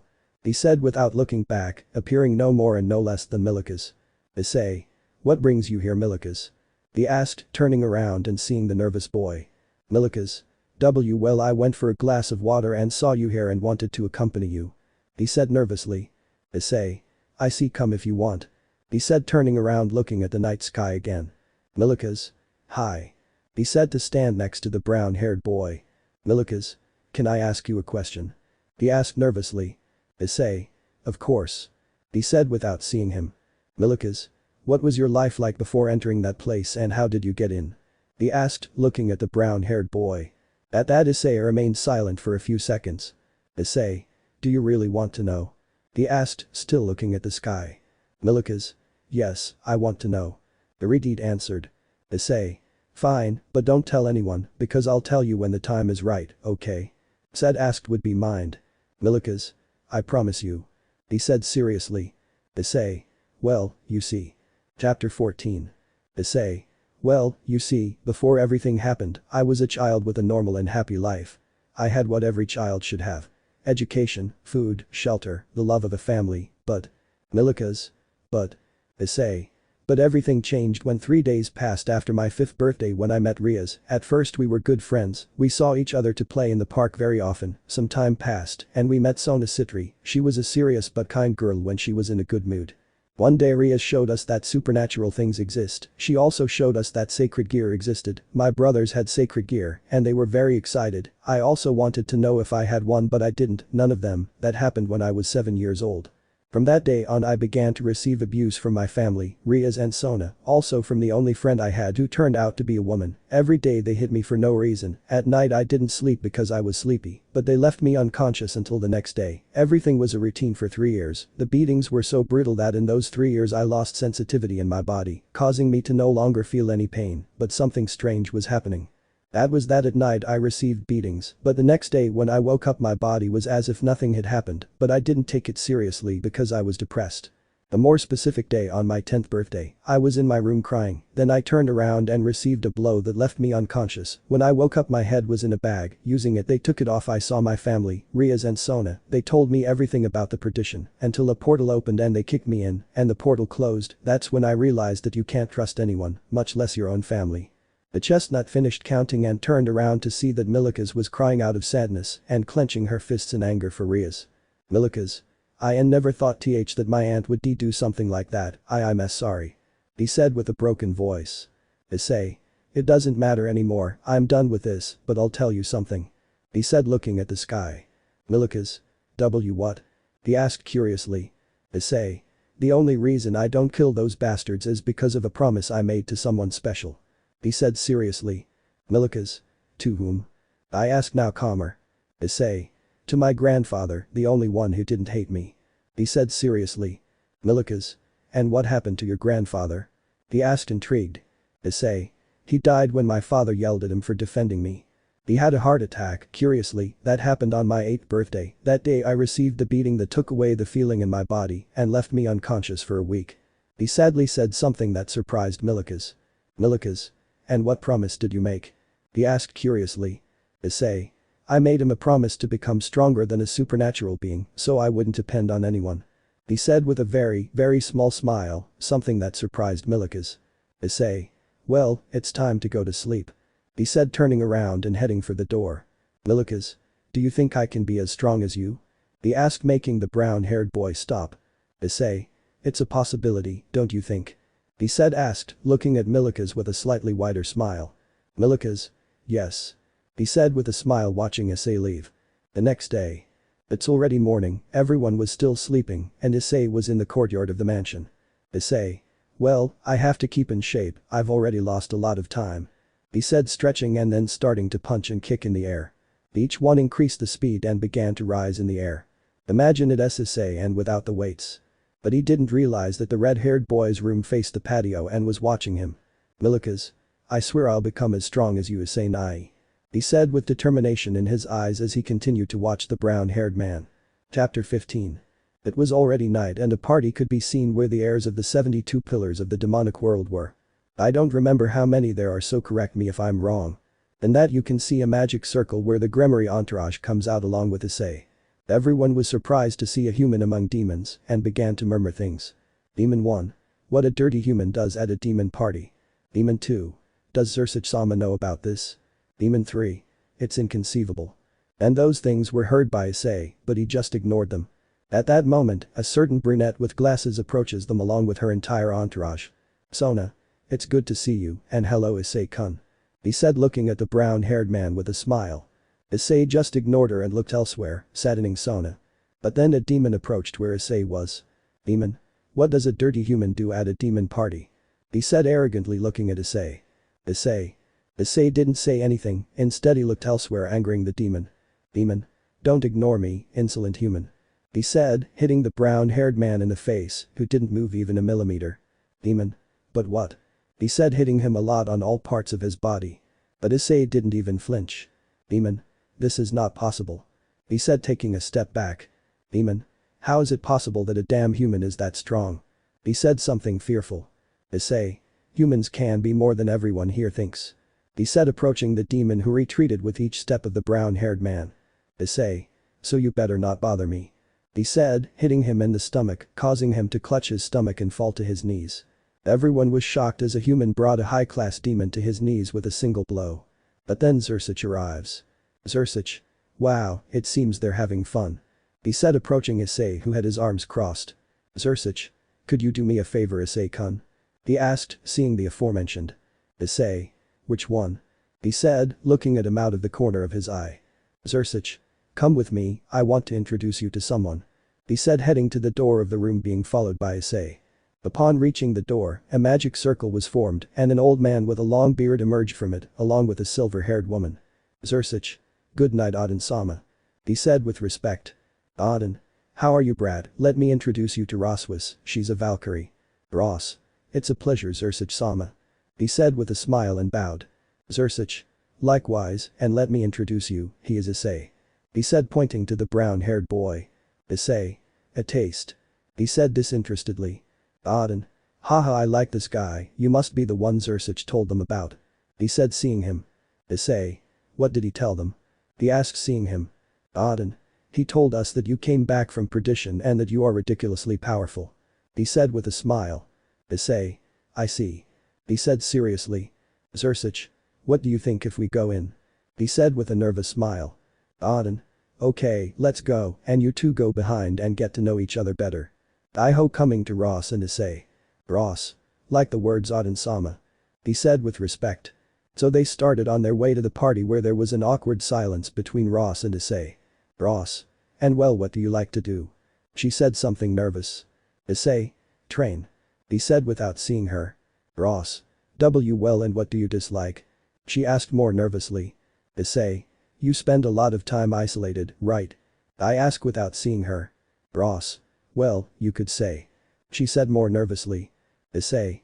That explains your inexperience in speaking normally.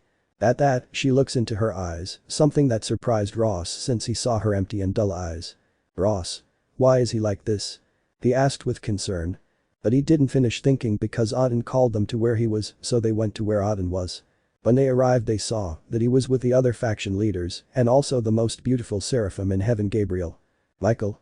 I was wondering if you had come, Issei-kun. He said with a smile. Issei. When I arrived, everyone got upset. He said seriously. Azazel.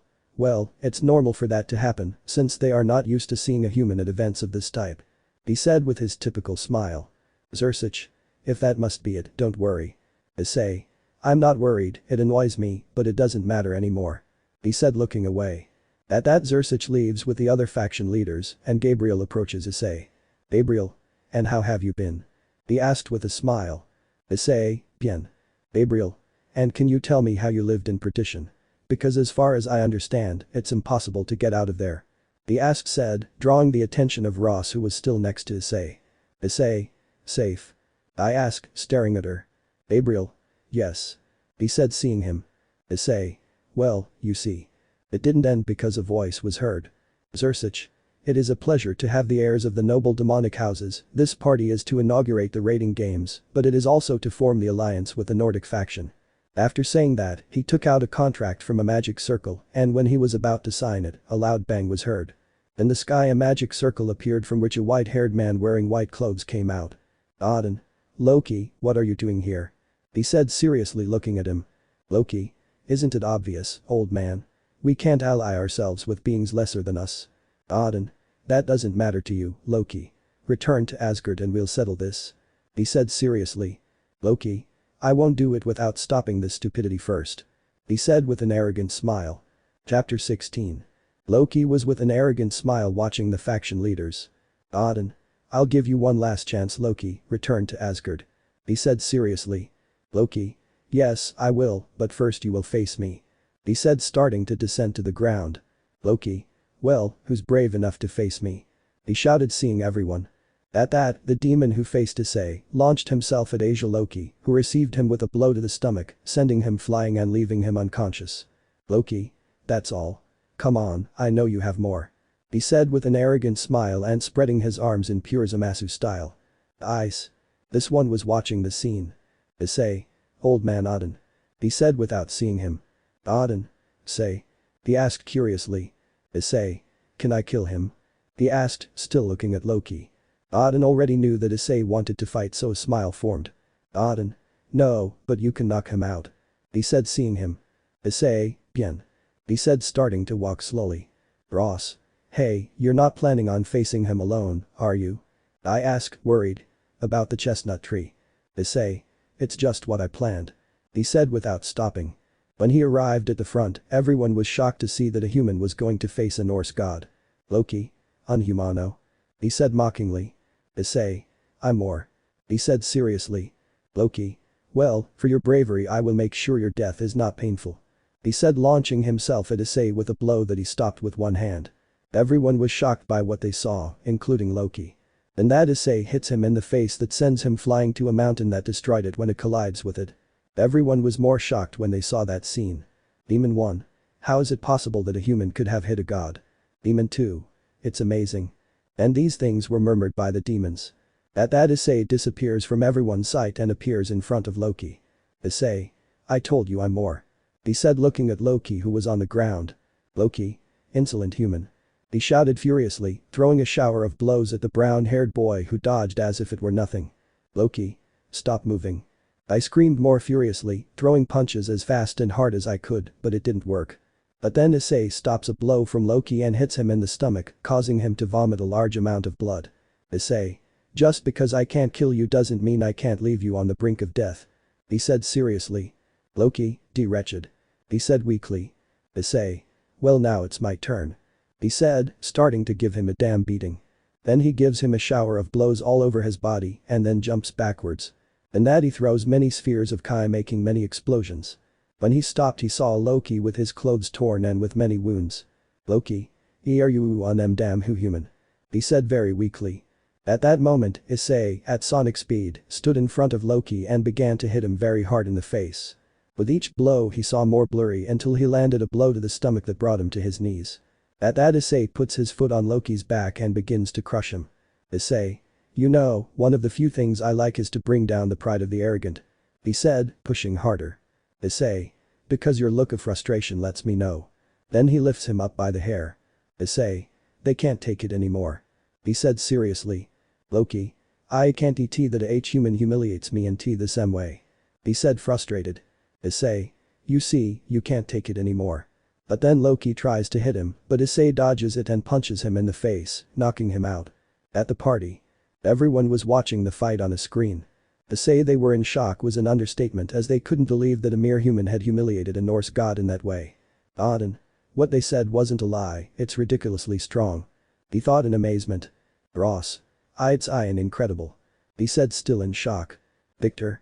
Well, it's a relief that it wasn't broadcast everywhere. He said nervously. Zersich. In fact, that's what we did when the fight started. Everyone. What? Jessica. But why did they do it? She asked in surprise. Zersich. We wanted them to see how strong Issei is, but I think there will be a big scandal. He said, something nervous. Elsewhere. The entire city of the underworld saw the fight humiliation by Issei, including Ria's parents and also Milika's. Venelana. It's amazing. She said, very surprised. Zuchikas. You're right, it's lucky he's on our side. He said the same as his wife.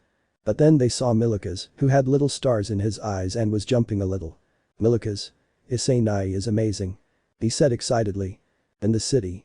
Everyone was more than shocked to see that human humiliate the Norse god in that way. And the children, well, the children were just like Milika's. At the party. An Issei is seen flying, carrying Loki like a sack of potatoes. When he arrived, he threw him in front of everyone, and when he hit the ground he started dragging Loki along the ground. Everyone looked at him with fear. Now that they saw what he was capable of, they decided not to mess with him because it would be worse for them than bad. Issei stood in front of the faction leaders and released Loki. Issei. As I promised, he's not dead. He said seriously. Auden. Thanks, kid. He said with a smile. Ross. Can I ask you something? She asked nervously. Issei. What? He asked, looking at her. Ross. How much power did you use? I asked curiously and drawing the attention of everyone who was listening. Issei. Less than 10%, 7 to be more precise.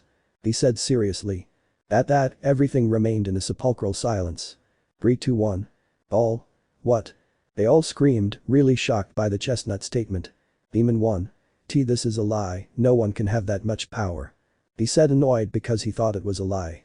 Issei. Do you want to try? He asked, seeing him something that scared him, and he said nothing. Issei. I thought so. He said, turning around to leave. Zersic, where are you, Issei-kun? He asked curiously. Issei. The house. He said without stopping. Zersic.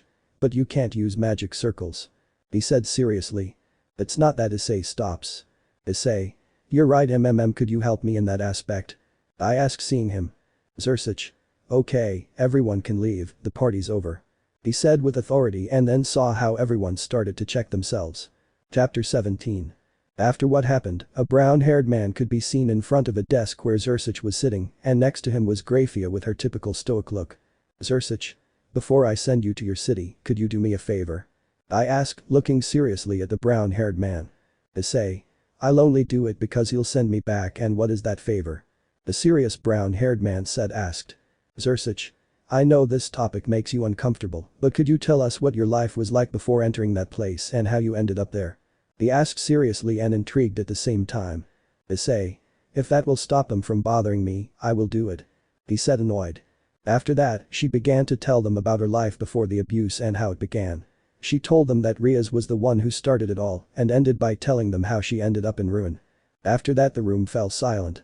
Zersic was furious about what the brown-haired boy had to go through when he was barely living his childhood and was also disappointed by his sister's actions. Grafiya could only look at the brown-haired boy with pity. She felt sad for the boy and wondered what he would be like if all that hadn't happened to him. Which we all know how it would have been. Zersic. Well, first of all, I want to apologize for Ria's actions. He said something sad. Issei. You know, when I left that place I planned to kill them all, but I remembered the promise I made to my grandfather and decided not to do it. He said seriously and a little sad, something that only Grafiya noticed. Zersic. And what is that promise? He asked curiously.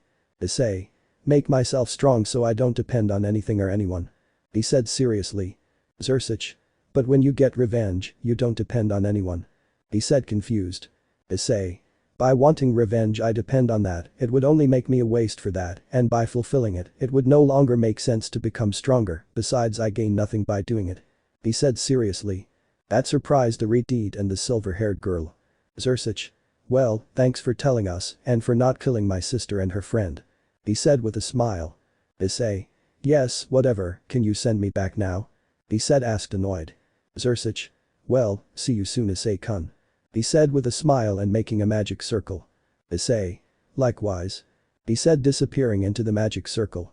After that the room fell silent again. Grafiya. Honestly, I couldn't help but feel sad about her life. He said looking at the Redeed. Zersic. Same here, from what he told us he loved his family very much and to be honest they were idiots. He said annoyed.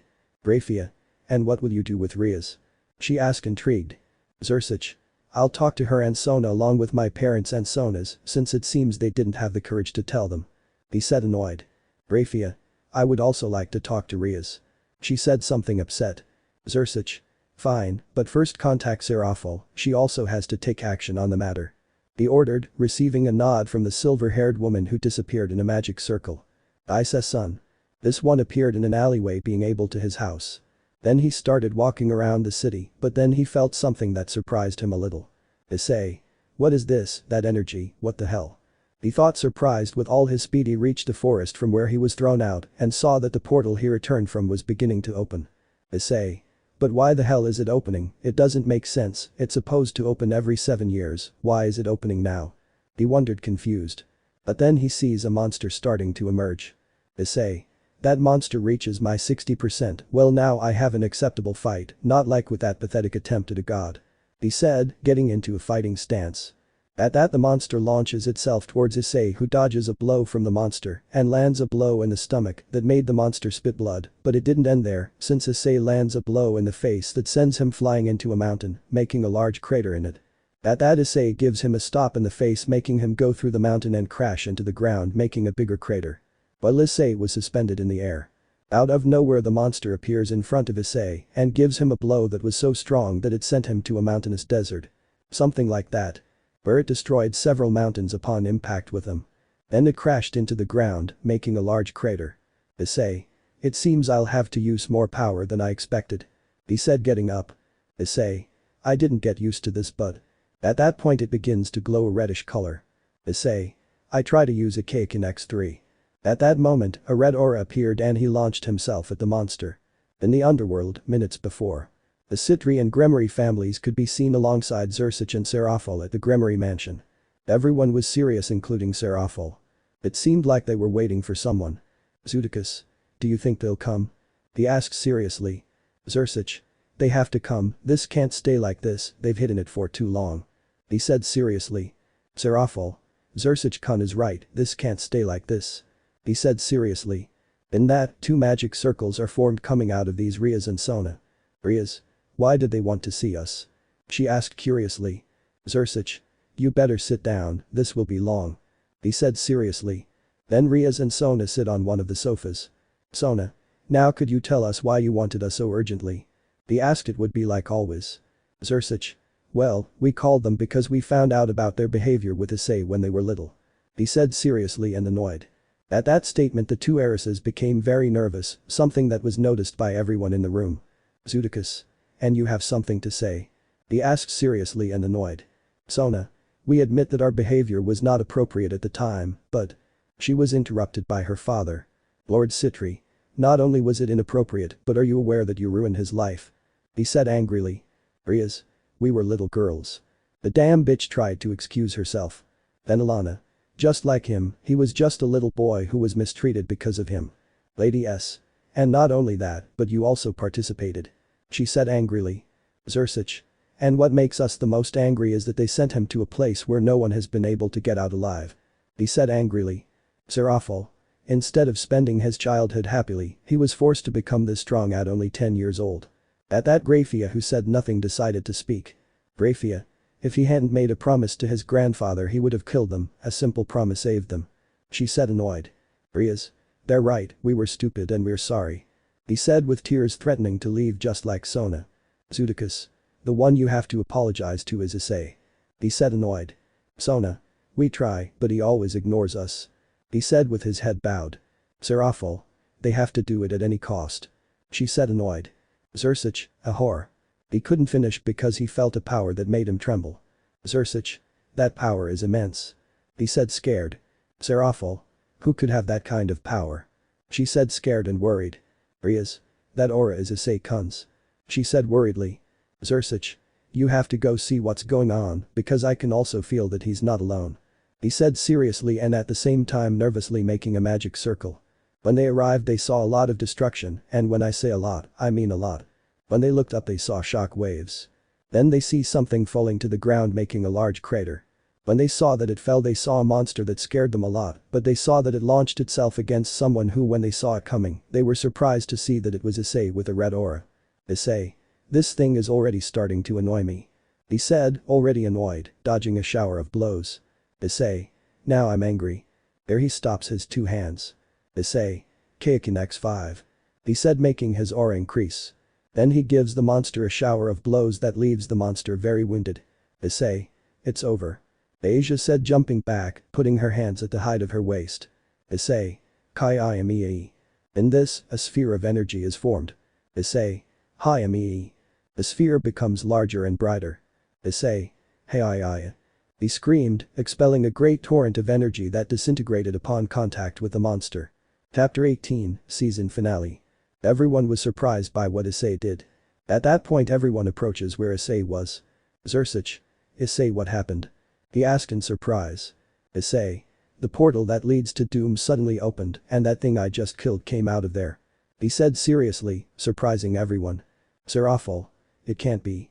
She said scared. Issei. And not only here, I can feel the same energy I felt when the portal opened everywhere, and right now a portal is opening in the underworld. He said seriously. Zudicus. And is something coming out of there? He asked worriedly. Issei. A horde of monsters is coming out of there. He said seriously. Zersic. We have to go fast. He said worriedly, making a magic circle transporting everyone to the underworld, seeing that a gigantic horde came out of a portal and headed to the city. They are the kind of people who want to guess who it is. Zersic. We will put a dome in the city, Seraphol, bring an army. He said seriously. Seraphol. Hi. he said, disappearing in a magic circle. At that, everyone except Issei put their hands in front and created a dome surrounding the city completely. In the city, everyone was amazed to see how the dome was formed. Ice. He was sitting watching the monsters crash into the dome. Zersic. Issei-kun. He said, calling the aforementioned. Issei. What's up? He asked seriously. Zersic. I ask you please to help us right now. I can feel their power levels, and each one has the level of a high-class demon, and there are too many. To be honest, without you I don't think we can. He said pleadingly. Issei was going to leave, but he saw the portal and saw the last monster he faced to escape from perdition. He took advantage of the fact that the others had their backs turned and a smile formed on his face. Issei. Well, doing it will be worth it. He said, standing up. But then many magic circles open and from each one come out troops of demons ready to fight. Then Seraphol appeared next to Issei. Issei. Zersic opens the barrier. If it remains closed they will surround the city completely, and when you undo it, there will be nothing between them and the inhabitants. He said seriously. At that point they dismantled the dome, and the monsters headed off at full speed. At that the army of demons launches an attack. While the demons were fighting, the monster stared at Issei, who did the same. But two magic circles appear, revealing the rest of the Surti and Gremory groups. At that Akeno approaches him. Akeno. Issei-kun, what happened? He asked, watching the war between demons and monsters. Issei. Well, you're seeing it, Rias and Sona are in trouble, you should go help them. He said without seeing her. Akeno. And what will you do? She asked, annoyed. She wasn't doing anything anymore. Issei. I'll go for the biggest one. He said without even seeing her. Akeno saw where the brown-haired man was looking and was scared by the creature's appearance, but when she felt its power she was terrified. Akeno. Issei, are you sure? She asked worriedly. Issei. Completely. He said, seeing her. Akeno. Fine, just don't die. He said and then went to fight with the others. At that the monster approached Issei slowly, who did the same, and so they began to increase their speed until at a sonic speed they collided their fists, making a gigantic crater. Then they began to exchange blows at the speed of light, in which only the waves that each one produced towards large craters could be seen. But something that shocked everyone was seeing Issei fall to the ground, making a large crater. Issei. I had forgotten how strong you are, so I'll go all out. Then he closes his eyes and begins to glow blue. When he opened his eyes they turned silver and he expelled a blue aura. Imagine it as Issei. Everyone was surprised by Issei's appearance but was surprised to not be able to sense his power. Issei. Okay, let's get this over with. He said in a cold manner. At that, the monster launched himself at him and gave him a shower of blows that were damaging the monster a lot. But in that he manages to stop a blow from Issei which surprised everyone including himself. Issei. But what? He didn't finish because he received a blow that sent him flying like the previous monster he faced. But in that Issei becomes more serious. Issei. Well, I'll go with everything. Asia said, going into the monster and gave him a strong punch in the stomach, about to go through it. But he didn't count on the fact that he also received a blow to the face, sending him to the ground. Issei. Damn, I don't have to think, just let myself go.